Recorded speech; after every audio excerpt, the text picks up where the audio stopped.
বাংলাদেশ স্বাধীন সার্বভৌম রাষ্ট্র আমাদের দেশের উপরে প্রচন্ড বিপদ।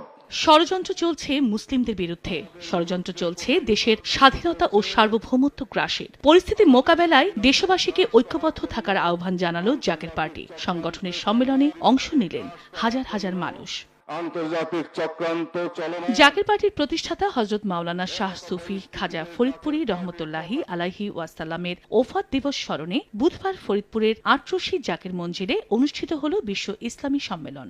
যদি ভবিষ্যতে আক্রমণ আসে। জাকের পার্টির চেয়ারম্যান মোস্তফা আমির ফয়সল সহ অনুষ্ঠানে উপস্থিত ছিলেন সংগঠনের senior vice chairman doctor Saim Amir Faisal ও মহাসচিব শামীম হায়দার। এমত পরিস্থিতিতে জাকের পার্টির পতাকা নিচে দেশবাসীকে ঐক্যবদ্ধ করতে থাকেন। দেশি বিদেশি ধর্মপ্রাণ মানুষ, ইসলামী চিন্তাবিদ, শিক্ষাবিদ সহ নানা শ্রেণী পেশার হাজার হাজার মানুষ অংশ নেয় বিশ্ব ইসলামী সম্মেলনে। তাহলে দেশের সময় সংবাদ, ফরিদপুর। কাঁধে কাঁধ মিলে আমরা যেন মোকাবেলা করতে পারি।